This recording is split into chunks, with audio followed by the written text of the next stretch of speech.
आज जो है स्पेशल रिपोर्ट, आज फॉर्मर जो Indian occupied Jammu and Kashmir के जो गवर्नर थे सत्यपाल मलिक साहब, उनके ऊपर है। He actually died today at the age of 79।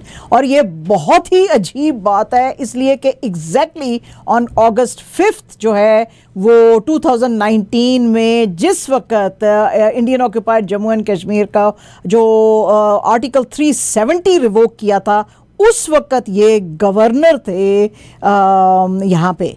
तो ये जो है बड़ी अजीब बात है कि कैसे ये कोइंसाइड किया है। तो इस तरह इन्होंने सर्व किया था जी, गवर्नर ऑफ मेघालय, गोवा, उड़ीसा और बिहार से। और इनको बहुत एक लॉन्ग हिस्ट्री ऑफ हाइपरटेंशन थी, डायबिटीज़ थी, किडनी इनको डिजीज़ थी। इनका जो स्टूडेंट जो यूनियन लीडर के तौर पे ही पॉलिटिकल करियर शुरू हो गया था इन मीरत इन 1968-69 में। और काफ़ी दफ़ा इन्होंने जो है अपनी पार्टी स्विच की थी। ये ही मूव फ्रॉम चरण सिंह लोक दल टू कांग्रेस, फिर जनता दल, फिर बीजेपी। और लेकिन जो है एट हार्ट वो कहते हैं कि मैं पॉलिटिकल लीडर जो हूँ वो ही मैं रहा हूँ। और बहुत ही रिबेलियस किस्म का इनका नेचर था। बहुत ज़्यादा ये कुछ सच्ची सच्ची बातें कर देते थे मोदी जी के अगेंस्ट, जो कि मोदी जी को अच्छे नहीं लगते थे। और उसकी वजह से बहुत ज़्यादा फिर इनके बीच में रिफ्ट शुरू हो गई थी इनके और मोदी जी के बीच में। बहुत सारे कंट्रोवर्सीज आ गए थे। सत्यपाल मलिक और जगदीप ढांडेकर जो था, इनको फिर बीजेपी ने अडॉप्ट किया था एसपी से। और फिर ये दोनों ही जो है इन्होंने रिबेल किया इस्टेब्लिशमेंट के खिलाफ, और जो मोदी की एडमिनिस्ट्रेशन थी उससे अपने आप को डिस्टेंस किया। इनकी जो है बहुत ही क्लोज दोस्ती थी राजनाथ सिंह के साथ, जो इस वक्त डिफेंस मिनिस्टर है इंडिया के। और उसकी वजह से इनको फिर कहते हैं जी कि सोचा गया कि बीजेपी का यूपी प्रेसिडेंट भी बनाया जाए इन 2005-2006। और इन्होंने फिर जो है वो चार्ज लिया था ऑफ बीजेपी फार्मर्स विंग, और फिर इनको अपॉइंट किया गया था national vice president of BJP in Rajnath Singh tenure. एक जो बीजेपी मिनिस्टर हैं वो कहते हैं जी कि ये कोई खास इनको फेवर नहीं दिया गया था। असल में ये होया था कि in the time of Advani and Rajnath BJP के पास जाट रिप्रेजेंटेशन नहीं थी, और ये एक जाट थे। तो यूपी के अंदर इसलिए इनको जो है वो बहुत मुश्किलें आ रही थी। तो इसलिए इन्होंने बीजेपी ने सोचा कि मलिक साहब जो है उसको वाइस प्रेसिडेंट बना दिया जाए टू काउंटर अजीत सिंह जो थे वो बहुत ज़्यादा शक्तिशाली थे उस ज़माने में। तो उन्होंने कहा जी कि उसको करने के लिए फिर ये बहुत क्लोज हो गए उस ज़माने में मोदी जी के पास। और जब मोदी जी बने प्राइम मिनिस्टर इन 2014, तो उन्होंने फॉर द फर्स्ट टाइम तो उन्होंने मलिक साहब को कहा कि तुम लैंड एक्विजिशन बिल जो है इसको ओवरसी करो। लेकिन जब इनके पास भेजा गया ये बिल, हालांकि बहुत दोस्ती थी बीजेपी से और मोदी जी से, लेकिन उन्होंने कहा कि ये बिल्कुल गलत किस्म का बिल है, मैं इसको बिल्कुल एंडोर्स नहीं करूंगा। उसके बाद जो है ये जिस वक्त पुलवामा का अटैक हुआ था, आपको पता ही है, तो अगेन इंडिया ने डायरेक्ट निशाने लगा दिए थे पाकिस्तान पे कि पाकिस्तान में की वजह से जो है ये हमारे 20 या 22 जवान जो है इसमें उनकी डेथ हुई। और ये RDX जो है वो आया था, उसके ऊपर भी इन्होंने मोदी जी की गवर्नमेंट के ऊपर बहुत ज्यादा एतराज किए थे। उन्होंने कहा था जी कि कितना मुश्किल था हमारे लिए कि अपने जो फौजी थे उनके लिए हम एक हेलीकॉप्टर जो है वो भेज देते। इन्होंने कहा जी कि अब मोदी जी जो है इस अटैक को एक्सप्लॉइट कर रहे हैं अपने पॉलिटिकल एडवांटेज के लिए, जो बिल्कुल ठीक नहीं है। वो कहते हैं जी कि मुझे जैसे ही पता चला कि ये मार्टर्स जो हैं इनकी डेड बॉडीज एयरपोर्ट से जा रही हैं, मैं फौरन वहां पे एयरपोर्ट पे पहुंचा। लेकिन इन्होंने मुझे जो है रोका इनके लोगों ने, और मुझे उनसे मिलने नहीं दिया गया और मुझे पकड़ लिया था इन्होंने। मैंने बड़ी मुश्किलों से अपने आप को छुड़ाया, मुझे एक कमरे में इन्होंने लॉक कर दिया था।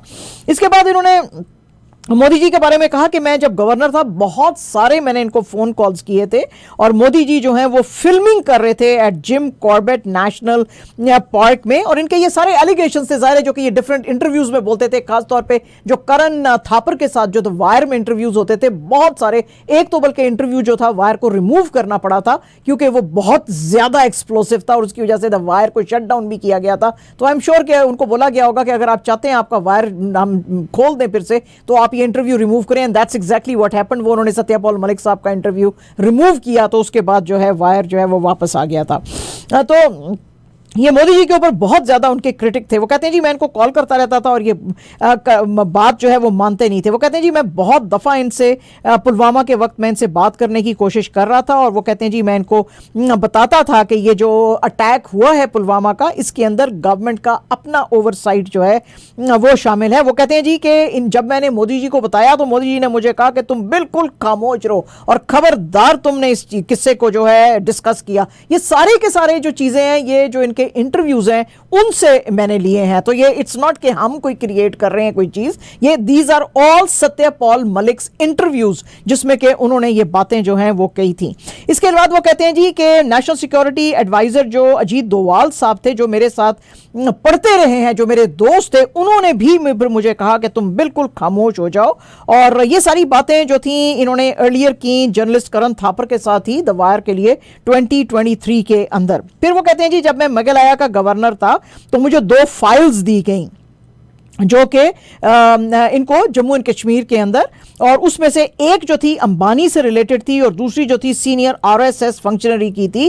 तो जो सेक्रेटरी मेरे पास फाइलें लेकर आया तो उन्होंने कहा जी कि ये बिल्कुल फ्रॉडुलेंट फाइल्स हैं, लेकिन अगर आप चुप रहे और आपने इन फाइल्स के ऊपर साइन कर दिए तो आपको 150 करोड़ रुपीस ईच डील के लिए आपको मिलेंगे। तो मैंने उसको बोला, again this is part of the interview जो ये करण थापर को दे रहे थे। वो कहते हैं जी मैंने उसको बोला कि मेरे पास मैं 5 कुर्ते लेकर आया था जब मुझे गवर्नर बनाया गया था यहां पे, और उन्हीं 5 कुर्तों के साथ जो है मैं चला जाऊंगा। मैं जो है कोई डरता किसी से नहीं हूं, मेरे पास कुछ ऐसा छुपाने के लिए भी नहीं है।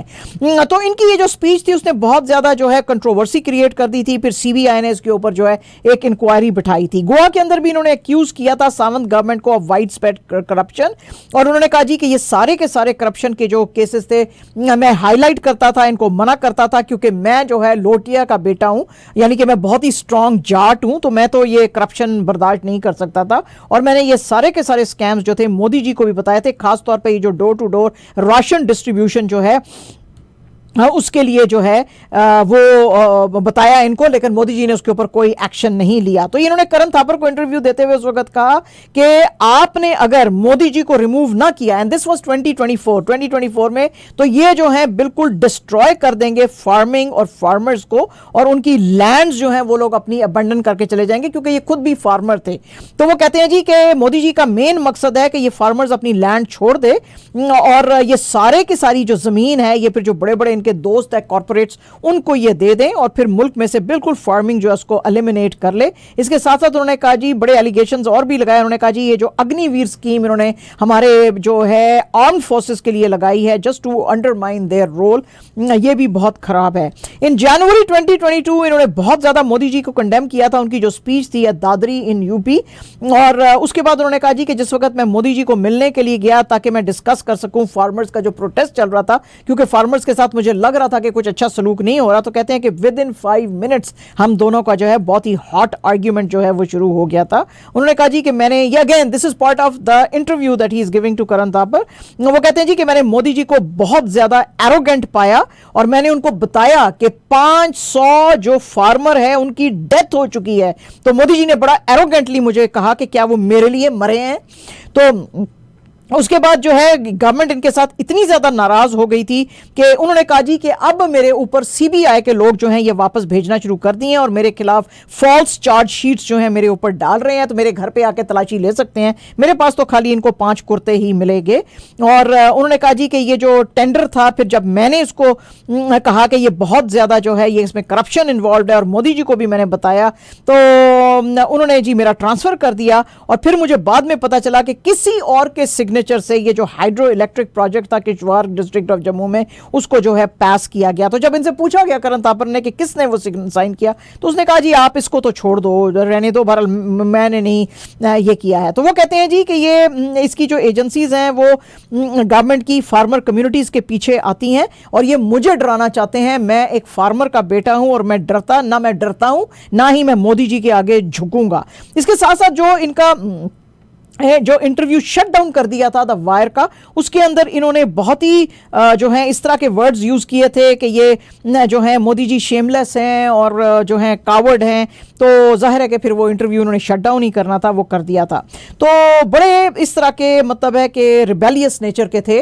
और जो है वो अब इनकी जब आज डेथ हुई है तो जो ऑपोजिशन है, इवन मोदी जी भी, उन्होंने भी कहा है कि मैं बहुत ज़्यादा अफसोस करता हूँ इनकी डेथ के ऊपर। लेकिन जाहिर है कि ऑपोजिशन ने ज़्यादा अफसोस का इजहार किया। प्रियंका गांधी ने एक्स के ऊपर कहा कि जो आज फार्मर्स की एक बहुत ही स्ट्रॉन्ग वॉइस थी वो आज उसकी डेथ हो गई है, जो कि बहुत ही सैडनिंग है। राहुल गांधी ने कहा कि ये बहुत फियरलेसली जो बोलने वाले थे और लोगों का केस एडवोकेट करने वाला जो ये बहुत ही अजीम पर्सनालिटी था, इसका डेथ हो गया है। वेस्ट बंगाल की जो चीफ मिनिस्टर है ममता बनर्जी, उन्होंने भी कहा जी कि ये हमेशा ना सिर्फ फार्मर्स के लिए बहुत बहादुरी से बोले हैं, बल्कि जो पुलवामा के ऊपर जो ये बहादुरी से बोले थे उसके लिए मेरा इनको सल्यूट है। और आज इनकी डेथ पे मैं एक और सल्यूट इनको जो है वो देती हूँ। अरविंद केजरीवाल जो है उन्होंने कहा कि इंडियन पॉलिटिक्स में आज बहुत एक करेजियस आदमी जो कि सच बोलता था even in the face of power, यानी कि मोदी जी के पावर में होने के बावजूद वो जो है आज हमने लूज कर दिया है इंडियन पॉलिटिक्स में। कांग्रेस के प्रेसिडेंट जो है मल्लिकार्जुन खड़गे, उन्होंने भी कहा कि ये फार्मर फ्रेंडली लीडर जो था इसकी डेथ बहुत ज़्यादा सैड हमें करती है। और बाकी की भी जो लीडरशिप है उन्होंने भी आज इनकी डेथ के ऊपर बहुत अफसोस किया। अब जाहिर है कि हम तो खैर कुछ लेते नहीं हैं सोशल मीडिया से, लेकिन सोशल मीडिया पे बहुत सारे मीम्स हैं। हालांकि ये बहुत अरसे से बीमार थे, लेकिन कुछ मीम्स तो ऐसे भी आए हैं कि कहीं इनको ऐसा तो नहीं है कि जानबूझ के जो है कुछ इनके साथ गलत तो नहीं कर दिया गया है। लेकिन जाहिर है कि हम इस कॉन्स्पिरेसी थ्योरी पे नहीं चलेंगे, क्योंकि ये तो सोशल मीडिया की न्यूज़ है, हम तो सोशल मीडिया पे नहीं चल सकते। तो इसलिए हम कहते हैं कि जो इनकी नेचुरल डेथ की आज जो खबर आई है उसी पे हम स्टिक करेंगे। तो ये थी हमारी जनाब आज की स्पेशल रिपोर्ट। हाँ, ये थी बिल्कुल